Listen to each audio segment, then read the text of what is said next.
and welcome to Break Time Conversations, a YouTube channel where I have conversations around education. I have been a teacher all my life, and along my journey, I have met so many interesting and inspiring people. And so I decided to document my conversations with them here so that you too can hear their stories and the amazing work that they do. I'm here today with Arushi Mittal. She's a feminist educator. That sounds very interesting. And she has been eternally fascinated by humans and humanity and strives to create spaces for mutual learning and for collective evolution. She was brought up in Rajasthan and she is in love with the land of colorful mirages. She can be found deeply lost in thoughts or conversations, mostly with a cup of chai. Arushi is also an IIT Delhi and Harvard Graduate School of Education alumnus, and she has founded Ashvattha Learning Communities, which is a Jaipur-based social enterprise working to include 21st century teachers, and she anchors the citizen collective Pink City Feminist. Earlier, she has been awarded the National Youth Award by the Government of India and represented India at United Nations Alliance of Civilizations for her work on educating young people on gender peace. Wow, Arushi, that sounds so amazing. Thank you so much for being here, Arushi. So I'd like to just start off our conversation by you telling us a little more about your journey. I mean, I read out your introduction, but you can tell us a little more and how you came to start this wonderful sounding learning communities. Yes, thank you, Anupa, for inviting me. And I think my journey to starting Ashwath has been very discursive. And now it makes sense as I learned that both healing and learning are discursive processes. It makes sense how it's taken me these many years to figure out what really speaks to me.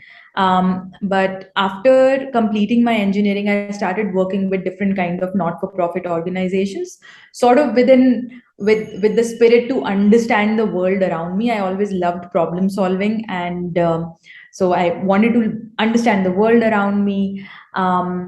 And as I was doing that, I think I really also started understanding myself and understanding my relationship with the world around me. So, and as I was working with different not-for-profit organizations, I realized I was always creating access to new kind of information or new ways of thinking. And I would love when in any conversation or any group workshop, when people would sort of have that aha moment that, oh, this is not something that we had thought about, you know. And I just love those moments when they happen to me and when they happen to other people. So I sort of realized that, education is the space that I want to work in. Having said that, I also come from a family. My grandfather was a school teacher, and he was the school principal in our ancestral village in Rajasthan. And I've just heard a lot of stories about him and how his being like a motivated and encouraging teacher really transformed many lives.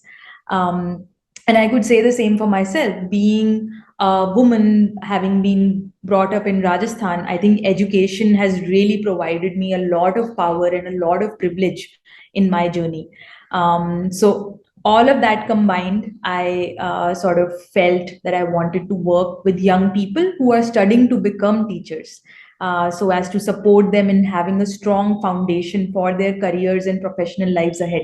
Because so often, we as a society, as a culture, as an education industry, I think we fail to see that teaching is a career and teachers are professionals. And so that's what we're trying to do at Ashwath, that we support teachers in becoming these 21st century professionals who can create classrooms which enrich not just the student's life, but also the teacher's life, and give them a growth path that they could be excited and motivated about. That sounds brilliant. I love how I mean, when there is an educator in the family, somehow there will be someone else in the family that will follow in that person's footsteps. Wonderful. So when you say you work with teachers, so you work with teachers in Jaipur, right? And what kind of teachers, like from what kind of schools do they come from? Right, right. So, in fact, we work with what's technically termed as pre-service teachers. So, people who are studying to become teachers, they might be pursuing a bachelor in education or a diploma in elementary education, but right now they're studying in teacher training institutes, or they might be just like recent graduates and haven't spent a lot of time in the school system. And even in that, right now, our focus is working with teachers who are either going to join government schools in Rajasthan or budget private schools in Rajasthan, because we do come in with a social impact focus in this work. Okay, so you kind of support, so like when you say those who are studying a B.Ed or whatever, so it's just kind of supporting what they're already learning, something like that. Yes, it's supplementing their theoretical knowledge with practical skills and practical experiences and practical exposure. So that, again, as I used the word professional before, right? If you think about lawyers, if you think about doctors or chartered accountants, all of them first have to get enough industry experience before we let them handle our accounts or our legal cases. So, can we please extend that to our children, that our teachers also get the kind of professional mentoring and learning by doing that we expect other professionals to get. So we create sort of bridge programs through which they can practice whatever they're learning in their theory classes. And in addition to that, I would also say that, so our tagline is skilling 21st century teachers.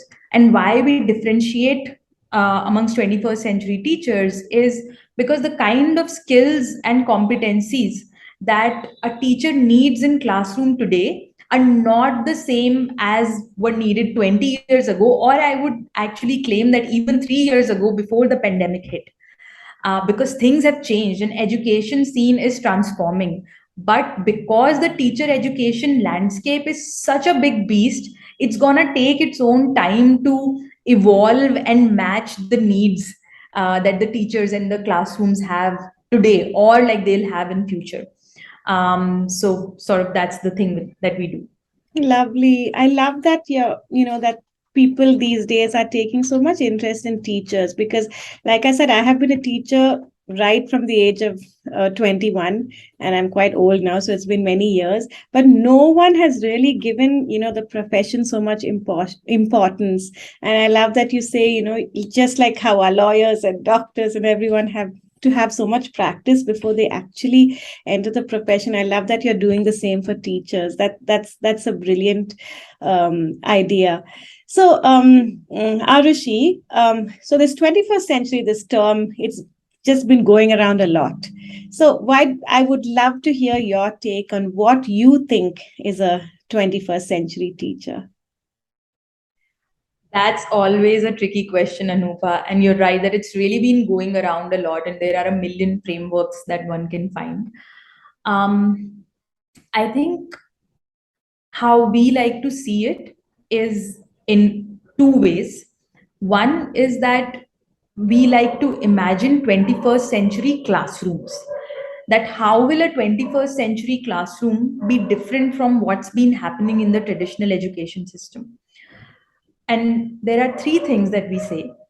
One, that a 21st century classroom is going to be application oriented.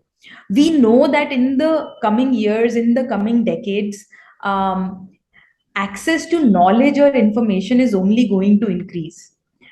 And at that point, any person who wants to be able to live a good life, either socially, economically, politically, they need to be able to traverse that amount of information, and they need to be able to apply the concepts that they learn in school um, with that information.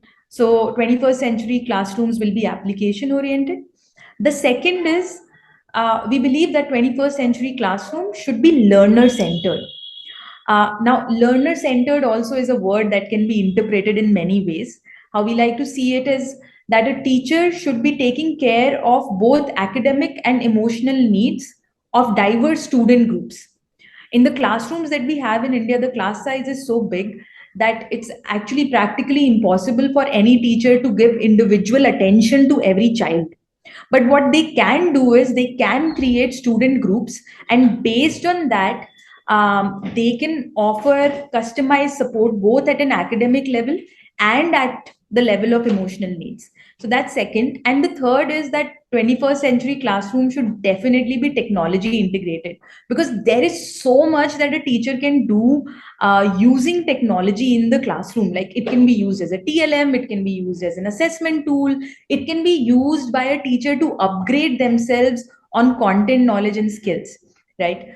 So that's how we like to imagine 21st century classrooms.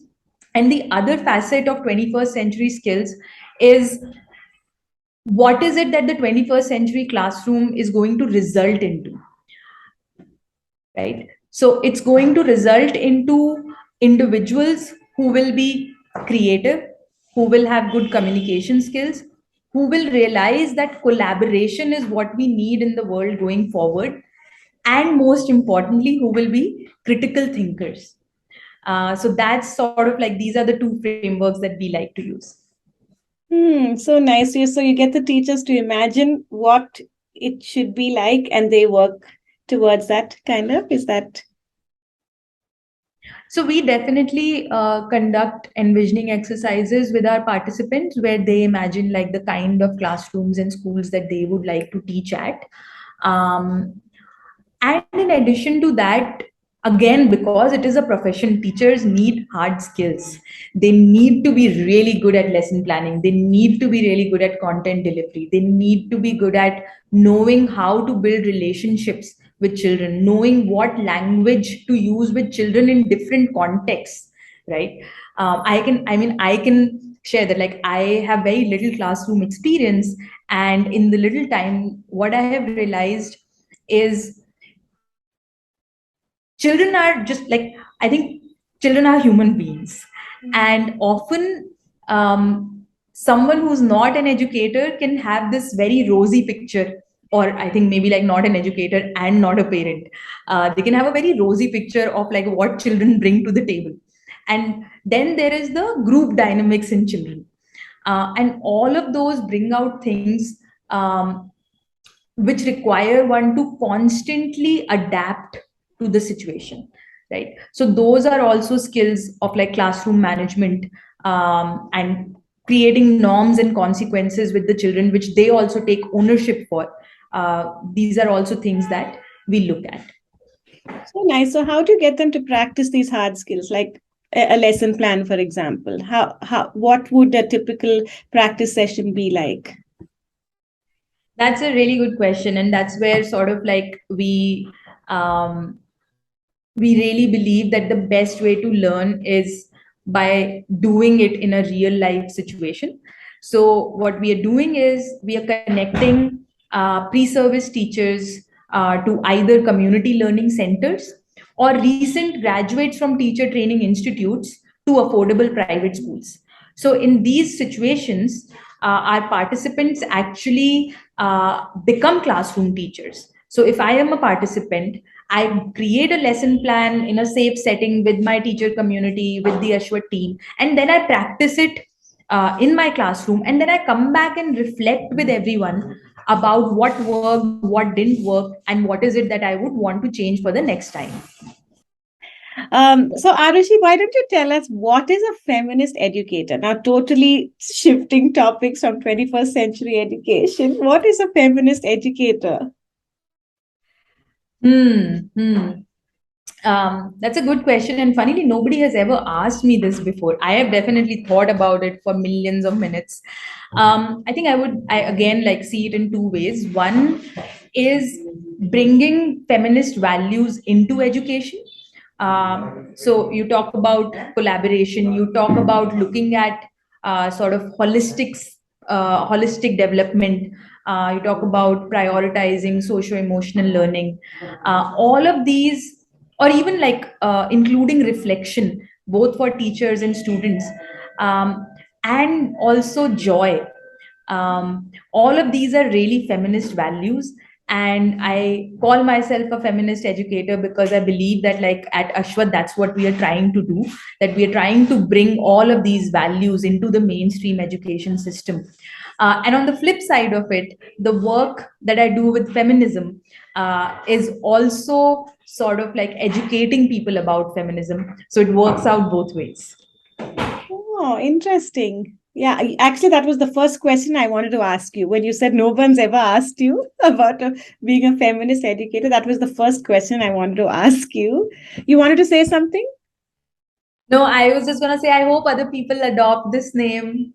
I hope other people take up this tag of being feminist educators. Yeah, maybe after this conversation, some people will be inspired to do so. So, Arushi, it's been wonderful listening, to your story and all that you're doing, and how far you've come. And you're so young. It's so motivating to see that. So, any specific plans for the future? Anything that you have up your sleeve? Oh, too many of them, too many. Like I am a hardcore dreamer. Uh, but right now, we are launching a new fellowship called Teacher Incubation Fellowship right here in Jaipur, where we are connecting pre-service teachers to affordable private schools, and we'll be training them on the go. Uh, and Other than that, we are eventually looking to create an edtech platform where teachers can connect to all kinds of exposure activities, training activities, both in person and online, as well as job opportunities, and not just from schools, but also from edtech platforms and not-for-profit organizations. So yeah, again, like, I can keep talking about dreams and ideas forever, but that's for another time. And I don't think you should ever stop dreaming. You should always dream. I mean, me and my family were always dreaming as well. So I think that's great. Arushi, thank you so much for being here, for sharing your story, and I just want to wish you all the best. I've never spoken to anyone from Jaipur, so this is like really, really, really exciting. I don't know anyone from Jaipur either, so this is lovely. So Amazing. Very thank happy you to so put much. Jaipur on the map there. Thank you so Yes, much for inviting yes. me. Thanks, Arushi, and have a great evening. Bye for now. You too. Bye. Bye bye.